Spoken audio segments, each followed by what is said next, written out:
고린도후서 4장 7절부터 10절 말씀까지요. 그리고 16절에서 18절까지입니다. 하나님 말씀을 봉독하겠습니다. 우리가 이 보배를 질그릇에 가졌으니 이는 능력의 힘이 큰 것이 하나님께 있고 우리에게 있지 아니함을 알게 하려 함이라. 우리가 사방으로 우겨쌈을 당하여도 쌓이지 아니하며 답답한 일을 당하여도 낙심하지 아니하며 핍박을 받아도 버림받지 아니하며 거꾸로 들임을 당하여도 망하지 아니하고 우리가 항상 예수 죽인 것을 몸에 짊어지면 예수의 생명도 우리 몸에 나타나게 하려 함이라. 16절입니다. 그러므로 우리가 낙심하지 아니하노니 그 사람은 후패하나 우리의 속은 날로 새롭도다. 우리의 잠시 받는 환난에 경한 것이 지극히 크고 영원한 영광에 중한 것을 우리에게 이루게 함이니 우리의 돌아보는 것은 보이는 것이 아니요 보이지 않는 것이니 보이는 것은 잠깐이요 보이지 않는 것은 영원함이니라. 아멘. 이 시간 우리 박희민 목사님 다시 제가 소개 드리지 않아도 우리 잘 아는 우리 귀한 박희민 목사님 나오셔서 제가 봉독해드린 본문의 말씀을 가지고 질그릇에 담긴 부활하는 제목으로 말씀 전해주실 때에 여러분 큰 은혜의 시간이 되시길 바랍니다. 나오실 때 우리 할렐루야로, 우리 하나님 찬양한 할렐루야로 우리 함께 인사하겠습니다. 할렐루야.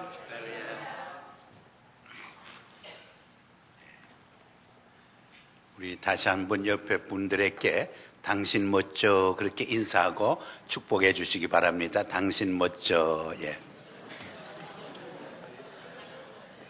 그 뜻은 당당하게 살고 신나게 살고 멋지게 살고 져주며 삽시다, 그런 뜻을 담고 있죠. 우리 한국 교회사를 살펴보면은 1900년도 초에 언더우드 선교사에 의해서 사부로 된 찬송가가 편집 출판됩니다. 그리고 교회에서 성가대가 조직되어서 사부로 찬양을 부르기를 시작하게 됩니다.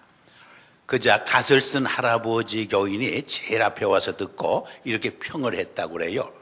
저 녀석들이 노래 연습을 얼마나 안 했으면 제각기 딴소리를 내고 있지.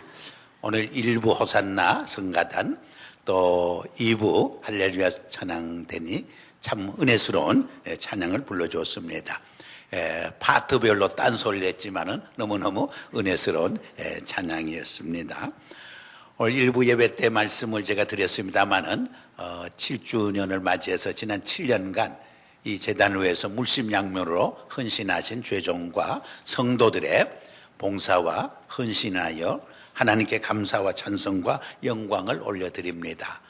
또 그 가정들을 하나님께서 크게 축복해 주시기를 기도합니다.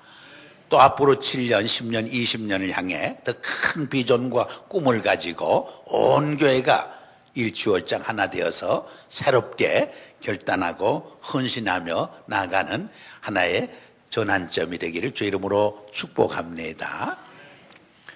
오늘 본문에 보면 사도 바울은 우리 인생을 질그릇에 비유하고 있습니다.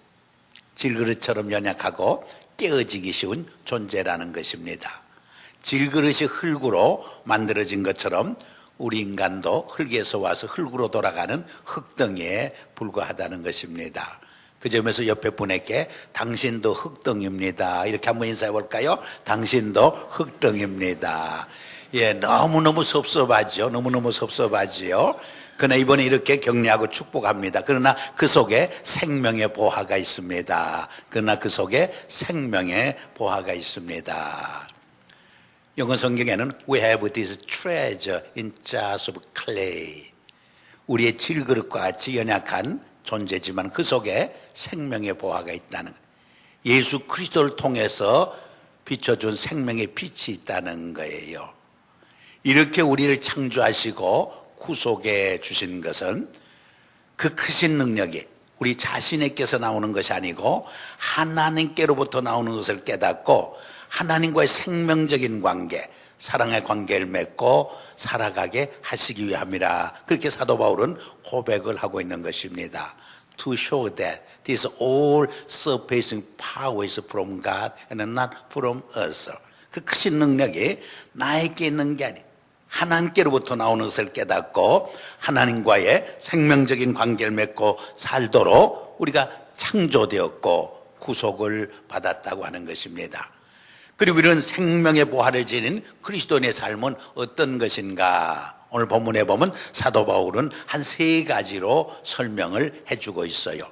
첫 번째가 7절에서 9절까지 기록된 내용인데, 사방으로 우겨싸임을 쌓여도 쌓이지 않고 답답한 일을 만나도 낙심치 않고 핍박을 받아도 버림받지 아니하고 persecuted but not abandoned, 거꾸로 뜨림을 당해도 망하지 않는 삶, struck down but not destroyed, 이런 역전의 삶, 7전8기의 삶이 생명의 보화를 지니고 사는 그리스도인의 삶이라고 고백하고 있는 것입니다.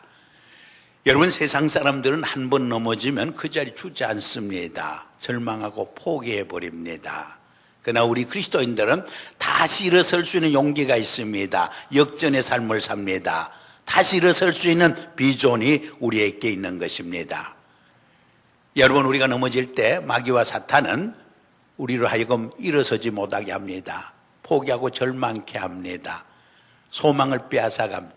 그러나 우리 성령님은 다시 일어설 수 있는 용기를 주십니다. 힘을 주십니다. 비전과 꿈을 주시고 희망을 주시게 됩니다. 한 3년 전 칠레에서 33명의 광부들이 66일 동안 약 700m 갱 속에 갇혀서 고생을 하다가 모두 생還해서 돌아와서 우리 인류에게 얼마나 큰 기쁨의 선물을 안겨다 줬는지 몰라요. 여러분, 그분들이 살아남을 수 있었던 이유가 뭐예요? 왜 끝까지 소망을 포기하지 않았기 때문에, 희망을 포기하지 않았기 때문에. 그들이 희망을 포기하지 않을 수 있었던 것은 바깥 세상과 이 커뮤니케이션이 가능했기 때문이었습니다.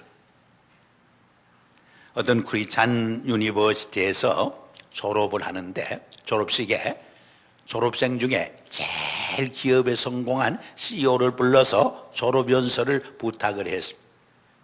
이분이 연단에 서더니 졸업생을 향해서 이렇게 말씀을 시작했어요. 여러분, 사회 나가서 실패하십시오.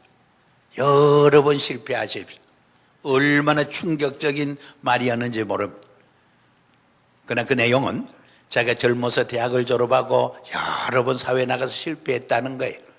그러나 그 실패를 통해서 그의 인격이 연단되고 성장하고 성숙해서 오늘의 큰 기업을 이끌 수 있는 CEO가 될 수 있었다는 간증의 내용이었습니다. 제가 미국의 큰 기업을 이끌어가는 그 회장들, CEO들의 삶을 읽어보니까 3분의 2 이상이 모두 한두 번 실패했어요.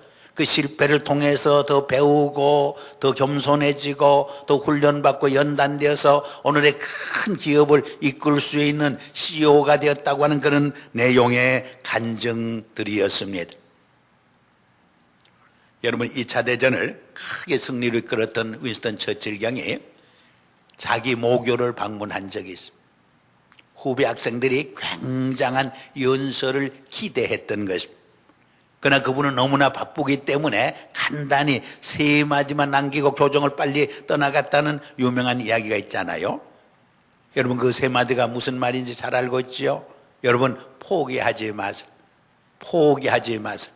결코 포기하지 마세요 하는 3마디였어요. Don't give up, don't give up, and never give up. 이 3마디였습니다. 우리 한번 따라할까요? 포기하지 맙시다. 포기하지 맙시다. 결코 포기하지 맙시다. 예, 우리가 포기할 적에 마귀는 춤춘다고 그랬죠. 그러나 하나님은 마음 앞에, 성령님은 슬퍼하시게 되는 거예요.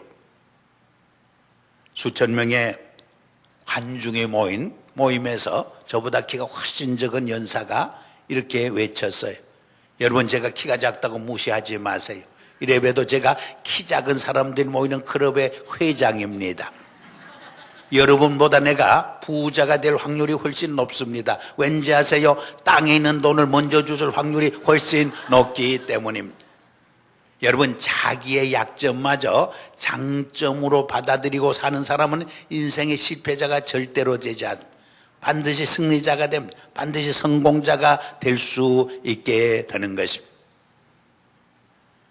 생명의 보화를 지닌 사람들은 늘 긍정적인 자상을 가지고 자기의 약점마저 장점으로 받아들이고 감사하고 찬양하며 살 수 있는 사람들이 바로 생명의 보화를 지니고 사는 그리스도인의 삶이라고 바울은 우리에게 말해주고 있는 것입니다. 리바이 스투라우스라는 분은 1847년에 독일에서 캘리포니아로 이민을 왔습니다. 그리고 포목 장사를 해서 이민 생활을 출발했어요. 근데 그 당시 북가주에는 건강산업이 많이 발달되면서 많은 그 노동자들이 기후가 좋으니까 텐트를 쳐놓고 일을 했어요. 그래서 텐트천을 만들어서 짭짤하게 재미를 많이 해봤습니다. 근데 한 번은 군에 납부할 10만 개의 천막천을 오도받아요. 그래서 있는 돈 없는 돈 다 끌어다가 10만 개의 천막을 만들 수 있는 천을 준비해요. 그런데 얼마 전에 취소를 당해요. 그 오도가 취소를 당하여 하늘이 무너지고 땅이 꺼질 것 같아요. 살 소망이 완전히 끊어졌어요. 자살할 만큼 큰 충격을 받게 되었던 것입니다. 근데 그분은 아주 경건한 유대인이에요. 여러분, 경건한 유대인들이 우리 개신교 크리스찬들보다 훨씬 기도 생활을 열심히 해요. 하루에도 몇 번 정해놓고 규칙적으로 기도 생활하는 분들이 그분들이에요. 그러므로 하나님 앞에 무릎 꿇고 기도하지 않을 수 없었어요. 근데 기도 중에 하나님의 세미한 음성이 들려요. 하나님의 질책의 음성이 들려요. 내가 독일에서 이민 올 적에 빈손으로 오지 않은, 이렇게 좋은 집에 살고 자녀들도 훌륭한 학교에 가서 공부 잘하고 이렇게 사업을 잘 이끌어가는데 왜 낙심하고 절망하고 포기하려고 하느냐, 하나님의 막 책망하는 음성이 들려요. 그래서 하나님 앞에 잘못했습니다 회개하고 그 자리에서 다시 용기를 가지고 일어나요. 그리고 하루는 북가주를 여행을 하게 돼요. 북가주를 여행을 하는데 광산에서 일하는 많은 노동자들이 휴식 시간에 밖에 나와서 이 광산에서 일하다 보니까 이 바지가 쉽게 떨어지는 거예요. 바늘로 바지를 깃고 있어요. 그때 하나님께서 비즈니스에 기반한 영감을 불어줘요. 그 많은 천막천을 이용해서 바지를 만들면 찔겨서 오래 있겠구나, 그런 생각이 들어요. 그래서 그 많은 천막천을 가지고 바지를 만들기 시작해요. 그게 바로 청바지의 원조가 돼요. 요새는 청바지가 얼마나 인기가 있어요. 남녀노소 할 것이 얼마나 인조하면서 입어요. 우리 1세들만 별로 입지 않지 2세들은 주일날도 청바지 입고 설교하는 시대가 되지 아니했습니까? 그는 캄캄한 절벽에 부딪혔지만 기도할 적에 하나님께서 용기를 주셨어요. 지혜를 주셨어요. 새로운 비즈니스의 그 비전을 그에게 허락하게 된 것입니다. 여러분, 미국의 프랭클린 루스벨트도 젊어서 큰 꿈과 비전을 가졌어요. 그러나 소아마비에 걸려서 신체장애자가 돼 그의 꿈이 산산조각나요. 절망할 수밖에 없었어요. 그러나 그는 믿음의 사람이었어요. 믿음으로 다시 일어서요. 그래서 미국 역사상 유일하게 4선 대통령이 돼요. 그래서 미국이 1920년대 말 30년대 초에 경제공황으로 가장 힘들 때 그는 대통령으로서 미국의 경제공황을 극복하고 미국을 국제사회에서 한 단계 업그레이드 시키는 위대한 대통령이 되는 모습을 우리가 보지 않습니까? 여러분, 아브라함 링컨 대통령도 그 전기를 읽어보면 실패를 밥 먹듯이 해요. 얼마나 실패 연속인지 몰라요. 근데 마지막에 그래도 16대 대통령이 돼서 미국 역사에 빛을 남겨요. 미국이 안고 있는 흑인 문제, 흑로 해방 문제, 남북의 이 통합 문제가 얼마나 어려운 과제였는지 몰라요. 근데 그 문제를 해결함으로 역사에 가장 빛을 남기는 위대한 대통령이 되지 않았습니까? 이 아브라함 링컨 대통령과 존 F 케네디 대통령을 비교하면 공통점이 너무나 많아요. 아브라함 링컨은 1860년에 대통령이 비선돼요. 케네디는 1960년에 대통령이 비선돼요. 두 사람 다 암살을 당해요. 근데 링컨을 암살한 부시는 1805년생이에요. 케네디를 암살한 오스왈드는 1905년생이에요. 두 사람 다 금요일 날 암살을 당했어요. 암살한 그 두 사람이 또 다른 사람에 의해서 암살을 당하고 맙니다. 아브라함 링컨 대통령께는 케네디라고 하는 비서관이 있었어요. 케네디 대통령께는 링컨이라는 비서관이 있었어요. 이 역사의 아이러니를 어떻게 우리가 이해하고 설명할 수 있어요? 하나님만이 하는 역사의 수수께끼라고 말하지 않을 수가 없어요. 그러나 아브라함은 믿음의 사람이었어요. 기도의 사람이었어요. 케네디보다 더 많은 고난과 시련과 역경이 붙었지만은 그는 믿음으로 기도로 그 위기를 극복해요. 오히려 그 위기를 통해서 미국을 통합시키고 흑로 해방을 통해서 미국 역사의 새로운 전환점을 만드는 위대한 지도자가 된 것입니다. 이 아브라함 대통령의 영부인은 악초로 또 소문이 났어요. 그래서 이런 에피소드가 있잖아요. 비서관이 막 영부인에게 호통을 맞고 너무 정말 마음에 상처를 받고 대통령께 하소연했어요. 그랬더니 아브라함 대통령이 그렇게 말했대요. 자네는 뭘 한 번 가지고 그러느냐. 나는 그런 아내와 평생을 살고 있는데. 또 이런 우스운 이야기도 있죠. 어떤 남편이 의사 선생님을 찾아가서 진단을 받았더니 혈압이 너무 높아요. 그랬더니 의사 선생님이 그 혈압이 아버지 쪽에서 온 것입니까? 어머니 쪽에서 온 것입니까? 물었더니 이 남편 대답하기를 제 혈압은 아버지 쪽도 아니고 어머니 쪽도 아니고 처갓집에서 온 것입니다. 그렇게 말. 의학적으로 그런 법이 없습니다. 물었더니 선생님 분명합니다. 제 아내와 한 달만 살면 혈압이 안 올라갈 사람이 한 사람도 없습니다. 말했다는 이야기가 있어요. 우리의 인생을 살아가면서 가까이는 부부관계를 위시해서 가족관계, 또 친구관계, 비즈니스 오는 문제, 많은 갈등과 역경과 시련이 우리에게 부닥쳐옵니다. 그러나 믿음의 사람들은 그 고난과 시련과 역경의 희생자가 되지 않아요. 그 고난과 시련의 바람을 타고 더 높이 비상할 수 있는 삶이 바로 생명의 보화를 지는 그리스도인의 삶인 것을 바울은 우리에게 고백하고 있는 것입니다. 여러분, 아인슈타인 같은 분도 대학 논문에 불합격했어요. 그러나 그 고난을 이겨냈을 때 20세기의 가장 위대한 과학자로 인류사회에 크게 기여하잖아요. 공헌하잖아요. 마이클 졸단도 발목 부상으로 스포츠 생활을 포기하려고 그랬어요. 그러나 고난을 극복했을 적에 미국 농구 역사상 120년 동안 가장 탁월한 선수로 이름을 남기고 있지 않습니까?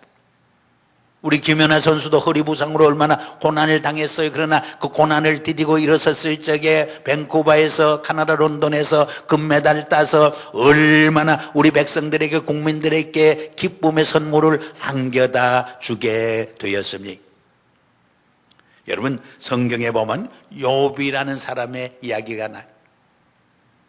그는 하루아침에 전 재산을 잃어버려 하루아침에 10자녀를 다 잃는 비극을 경험을 해요.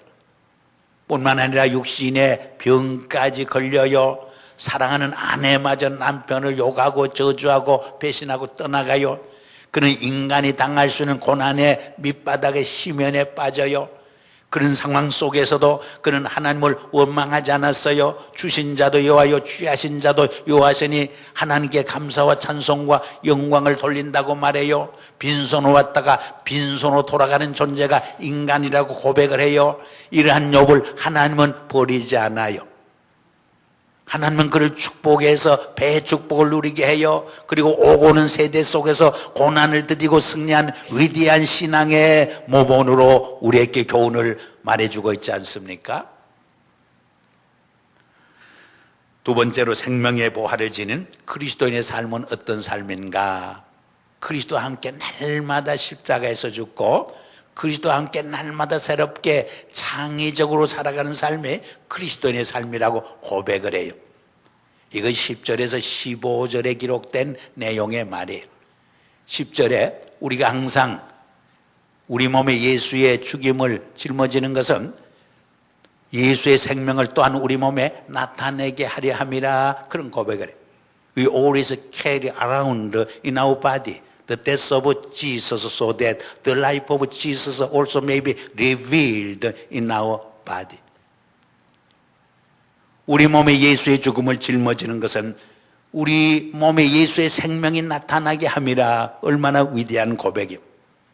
갈라디아서 2장 20절에도 이제는 내가 십자가에 못 박혔나니 이제는 내가 산 것이 아니고 내 안에 그리스도가 살았다고 고백하지 않습니까? I have been crucified with Christ. I no longer live but Christ lives in me. 고린도 후서 5장 17절에도 누구든지 그리스도 안에 있으면 새로운 피조물이라. 보라 이전 것은 지나갔으니 새 것이 되었다고 그는 외치고 있지 않습니까? 여러분 빌립보서 3장에 가서 읽어보면 사도 바울은 육신적으로 7가지 명예가 있어요. 자랑거리가 있었어요. 난지 8일 만에 할례를 받고 히브리인 중에 히브리인이요. 정말 얼마나 자랑거리가 많았는지 몰라요. 그런데 예수 그리스도를 만났을 때 그 모든 것을 배설물로 여겼다고 그랬어요. 옛날 구역에는 똥으로 여겼다고 그랬어요. 그리고 앞에는 푯대를 향하여 예수 그리스도만을 향하여 달려가는 삶을 산다고 그는 고백을 하고 있는 것입니다. 여러분 어린아이들에게 장난감을 사주면 온 세상을 얻은 것을 기뻐하고 즐거워해요. 누가 그 장난감을 뺏으려면 목숨 걸고 지키려고 그래요. 그런데 더 좋은 장난감을 사주면 옛날 장난감을 판가쳐요. 겉들어 보지도 않아요. 새 장난감을 즐기게 되는 거예요. 여러분 우리 어른의 세계도 마찬가지.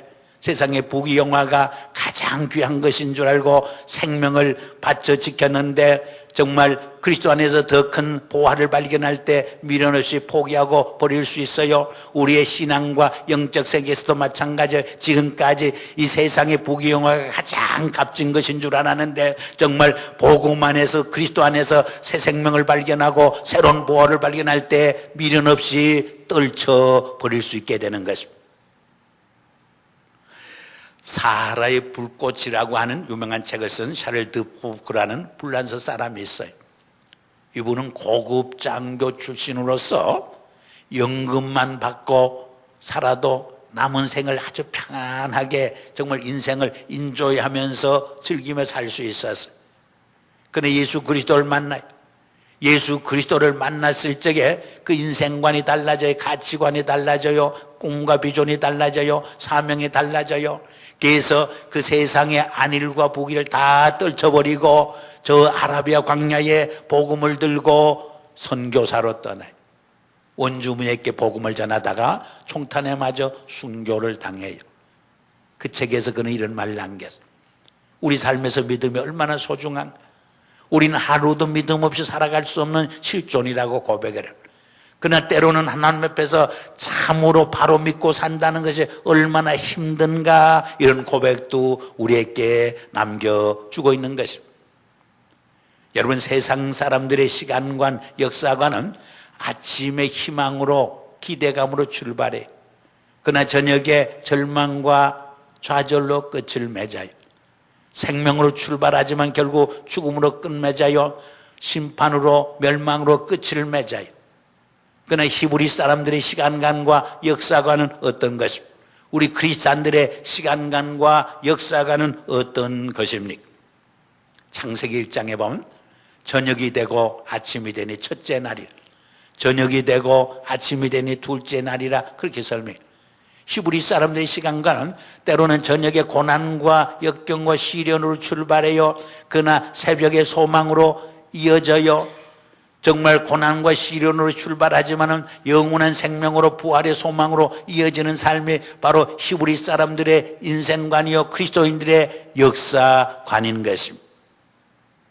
이러한 역사관을 가지고 사는 그리스도인들은 세상 속에서 절망하지 않아요. 부활의 소망을 가지고 현실의 삶의 속에서도 정말 창의적인 삶을 살고 날마다 그리스도와 함께 새로운 인생을 살아가게 되는 것입니다. 수년 전에 한국에서 베스트셀러가 된 책 중에 하나가 6일 약국 갑시다 하는 책이 있었어요. 김성호 장로님이 쓴 책인데 6일 동안 열심히 일하고 7일 날은 하나님께 나가 신령과 진리로 예배드리고 신앙생활하는 그런 모습을 의미해요. 이분은 아주 가난한 시골교회 목회자 아들로 태어났어요. 대학을 졸업하고 군대 갔다 왔을 때 손에 쥐어진 총 자본은 약사 자격증 하나밖에 없었어요. 그 약사 자격증을 가지고 마산 변두리에서 4.5평짜리 조그마한 약국으로 인생을 출발을 해요. 4.5평보다 더 적으면 약국 허가가 나오지 않아요. 그래서 약 몇 개 갖다 놓고 제약회사에서 빈 통을 얻어다가 진열해 놓고 약국을 시작을 해요. 그렇지만 큰 기업을 운영한다는 비전과 철학을 가지고 그 약국을 경영하기 시작을 해요. 그 책을 읽어보면 두 가지 비전과 철학이 있어요. 첫째가 뭐냐? 자기 가게 찾아오는 손님 한 분 한 분을 예수님을 섬겨주듯이 사랑으로 섬겨준다는, 고객 한두 분을 정말 사랑으로 섬겨줄 때 그분이 고객 100명, 1000명, 2000명을 데리고 온대요. 고객 한두 사람을 상처 줘서 떼나면 그분이 수천 명 고객을 또 떼내버린대요. 교회에서도 마찬가지. 정말 그리스도의 사랑으로 한 영혼을 섬겨줄 적에 그분을 통해서 수십 명, 수백 명이 또 주께로 돌아오게 되는 거예요. 그 약국에 중고등학교 교장 선생님이 종종 들렸는데 그렇게 가난하면서도 장학금을 내. 교장 선생님이 딱 해서 자네는 돈을 좀 많이 벌거든 장학금을 내라고 그래요. 또 크리스마스 때가 되고 연말이 되면 동장을 찾아가서 동네에서 가장 가난한 사람을 도와달라고 성금을 바쳐요.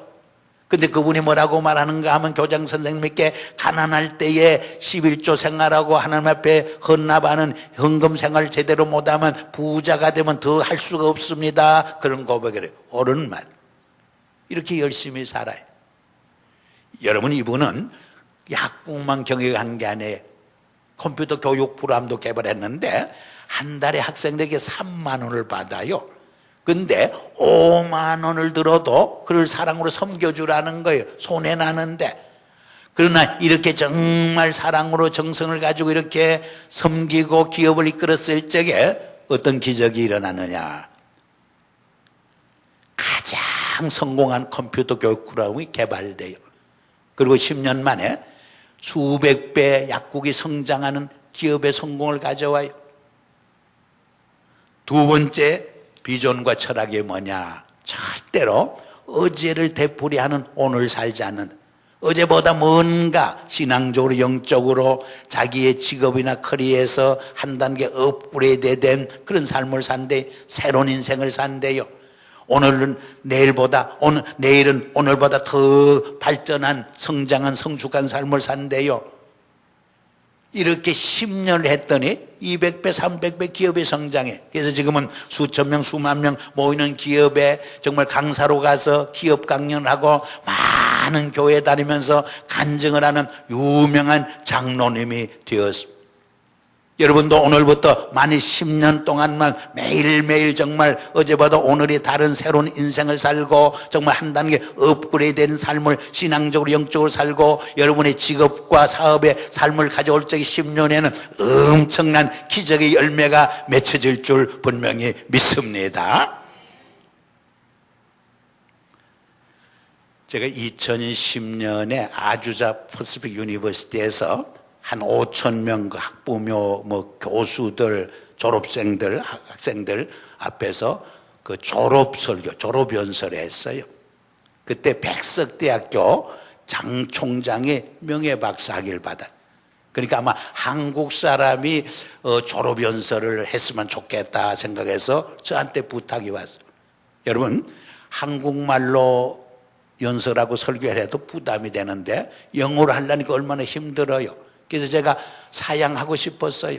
그렇지만은 하나님이 주신 좋은 기회인데 해야 되겠다는 그런 또 생각이 들었어요. 그래서 제가 많이 기도하고 많이 준비하고 가서 연설한 적이 있어요.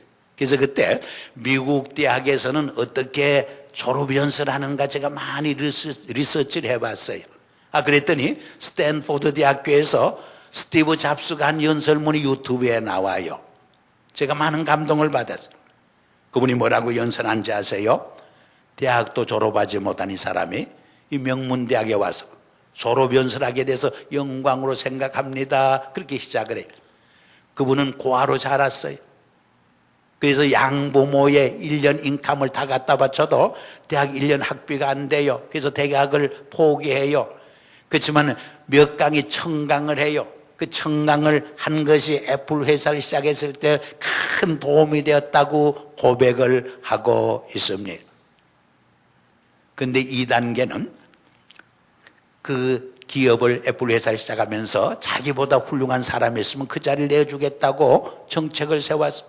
근데 애플 회사가 너무나 잘 되니까 막 훌륭한 엘리트들이 얼마나 많이 모여드는지 그 자리에서 퇴출당해요. 아니, 자기가 세운 회사에서 쫓겨나다니 말이 안 되잖아요. 그러나 자기가 약속을 지키기 위해서 퇴출을 당해요.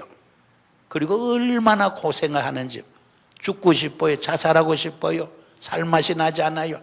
그러나 수년 동안 그런 삶을 살면서 무슨 훈련을 받느냐?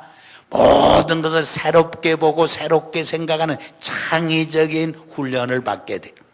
그래서 조그만 회사를 다시 시작해요. 그것이 성공해요. 그저 애플 회사와 통합을 해요. 그래서 애플 회사의 CEO로 다시 컴백을 해요. 이때가 가장 정말 축복받는 단계였다고 고백을 해요. 경제적으로도 안정돼요. 모든 것이 정말 잘 나가게 돼요. 그러나 의사로부터 췌장암이라고 하는 사형 선고를 받아요. 그러나 죽음 앞에 섰을 때 모든 것을 내려놓을 수 있었다고 고백을 해요. 사실 죽음 앞에 서면 아무런 세상의 부귀영화가 의미가 없잖아요. 생명 그 자체만 가장 소중한 것이잖아요. 그래서 그는 모든 것을 내려놓을 수 있는 훈련을 받게 되었다고 고백을 해요. 그리고 그는 말을 해요. Stay hungry. 항상 창의적인 삶을 위해서 새로운 것을 개발하기 위해서는 늘 stay hungry. 목말라야 돼. 목말라야 돼. 우리 마지막으로 시간이 많이 갔기 때문에 하나만 더 말씀드립니다. 16절에서 18절까지 보면은 보이는 것을 왜 살지 않냐고 보이지 않는 세계를 바라보며 사는 삶에 생명의 보화를 지닌 그리스도인의 삶이라고 고백을 해요. 18절에 뭐라고 말해요? 우리의 바라는 것은 보이는 것이 아니요 보이지 않는 것이니 보이는 것은 잠깐이요 보이지 않는 것은 영원함이라. We fix our eyes not on what is seen, but what is unseen. For what is seen is temporary, but what is unseen is eternal. 보이는 것은 잠깐이야. 그러나 보이지 않는 세계는 영원하다고 고백을 합니다. 여러분, 빙산일각이라는 말이 있어요. 바다 위에 나온 부분보다 바다 안에 숨긴 부분이 훨씬 광활해요. 더 넓어요. 우리가 보이는 육신적인 눈으로 보는 세계보다 보이지 않는 진리의 세계, 영적 세계가 더 넓고 광활해요.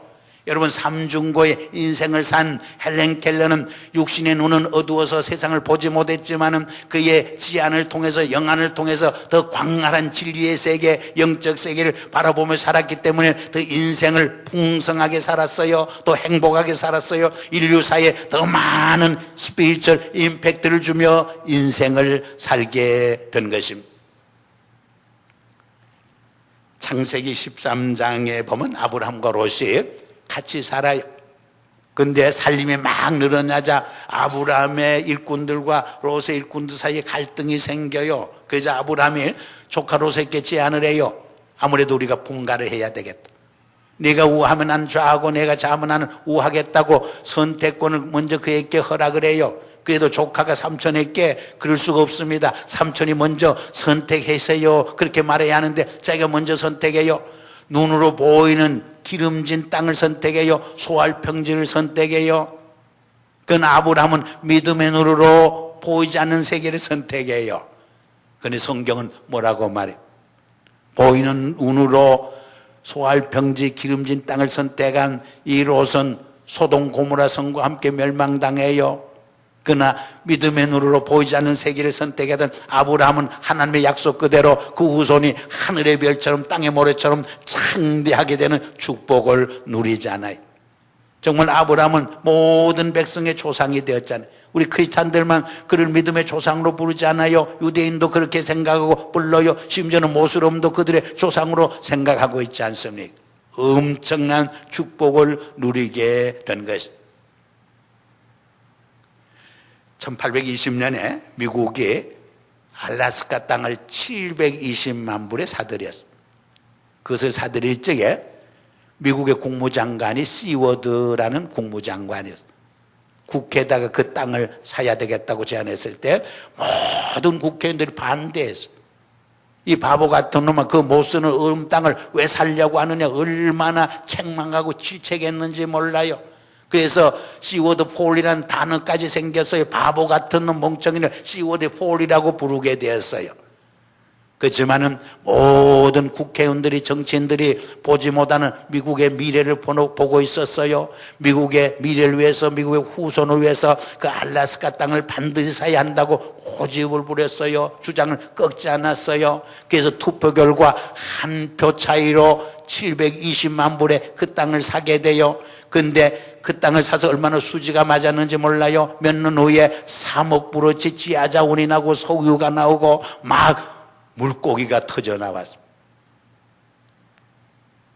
얼마나 정말 미래를 통찰하는 눈을 갖고 있는지. 여러분, 세상 사람들은 눈에 보이는 것으로서 가치 판단합니다. 그래서 보이는 것에 너무 치중을 해요. 그래서 좋은 옷을 입고 명품을 가지려고 그래요. 명품인가 아닌가 분별하는 방법이 있다고 그러잖아요.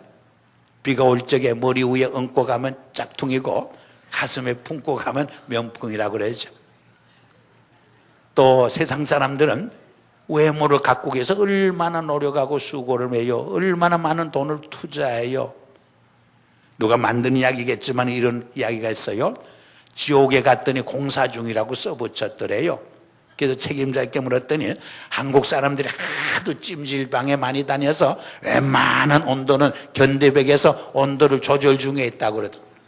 또 이번에 천국에 갔더니 천국도 공사 중이라고 써붙였더래요. 그래서 책임자에게, 천사장께 물었더니 하도 한국 사람들이 성형수술을 많이 하고 와서 신혼 바퀴를 수리 중에 있다고 그러더래요. 누가 만든 우스운 이야기겠지만은 우리에게 주는 교훈은 있어요. 우리가 외모를 단식하고 장식하는 거 다 나쁘단 말은 아니에요. 그러나 우리 그리스도인들은 정말 속사람을, 내면적의 삶을 단장하고 가꿀 수 있어야 돼요. 우리의 심령을 가꾸고 살찌우기 위해서, 풍성하기 위해서 말씀 묵상하고 기도하고 콰이어탐하고 크리스찬의 사랑을 실천하고 복음을 전하고 선교하는 일에 우리가 시간을 투자하고 물질을 투자할 수 있는 지혜를 가지고 살아야 한다는 말입니다. 1924년에 에릭 프롬이라고 하는 분이 캠브리지 대학을 졸업했어요. 그리고 같은 해 1924년 파리에서 열리는 올림픽에 참석해서 400m 경기에서 금메달을 따요. 근데 이분은 원래는 100m 경기의 금메달리스트였어요. 근데 그 100m 경기가 주일날 거행되도록 스케줄이 되어 있어요. 이 에릭은 성수주를 지키기 위해서, 자기의 신앙을 지키기 위해서 주일날 경기를 포기해요. 세상에 발칵 뒤집어져요. 세계에 큰 충격적인 뉴스가 돼요. 그 일로 인해서 비난을 받을 수도 있었어요. 그러나 친구인, 그보다 조금 덜 잘 뛰는 해롤 에이브람 사람이 100m 경기에 금메달 따서 영국이 크게 위로를 받아요. 하나님이 아마 영광을 가르지 않도록 그렇게 금메달 따게 한 것 같아요. 그리고 금메달리스트의 영광과 명예를 포기하고 중국의 선교사로 떠나가요. 그래서 한 20년간 복음을 전하고 선교 생활하다가 40대 중반에 순교를 당해요. 그분의 일생을 한편의 영화로 그 후에 만들게 돼요. 그것이 불수레라고 하는 유명한 영화예요. 81년도에 아카데미 수상을 해요. 그 한편의 영화가 많은 젊은이들에게 얼마나 영적 도전을 하게 되고 신앙의 영적인 감동과 영향을 미치게 되는지 모릅니다. 그게 어떻게 금메달리스트의 영광과 명예를 포기하고 정말 이름도 없이 빛도 없이 중국 땅에 가서 복음을 전하다가 순교할 수 있었어요. 보이는 세상의 전부가 아니고 보이지 않은 영원한 세계를 바라보는 믿음의 눈이 있었기 때문입니다. 말씀을 맺습니다. 우리 그릇은 그 속에 무엇을 담느냐에 따라서 가치가 결정돼요. 쓰레기를 담으면 쓰레기통이 되는 거예요. 물을 담으면 물통이 되는 거예요. 보석을 담으면 보석 그릇이 되는 거예요. 여러분들은 남은 인생을 어떤 그릇으로 살아가길 원해요? 정말 생명의 보화를 담은 귀한 그릇으로서 하나님께 영광 돌리고 정말 한 번밖에 없는 인생, 후회 없는 보람된 가치 있는 그릇으로 쓰임받는 삶이 되기를 원치 않습니까? 이런 삶이 되기를 주의 이름으로 축복합니다. 기도하겠습니다. 아버지 하나님 감사합니다. 사도 바울을 통해서 주신 말씀처럼 우리 속에 질그릇처럼 연약하지만 생명의 보화를 주심을 감사합니다. 생명의 보화를 지닌 크리스찬으로서 사방으로 우겨싸임을 당해도 정말 쌓이지 않는 역전의 삶, 8전, 7전, 8기의 삶을 살게 하시고 그리스도와 함께 날마다 죽고 그리스도와 함께 날마다 새롭게 창의적으로 하루하루를 살아가게 축복해 주시옵소서. 세상에 보이는 것만 왜 살지 아니하고 보이지 않는 영원한 생명, 영원한 하나님 나라를 바라보면서 살아가는 지혜로운 성도의 삶이 이루어지게 하여 주시옵소서. 예수님 이름으로 감사하며 기도하옵나이다. 아멘.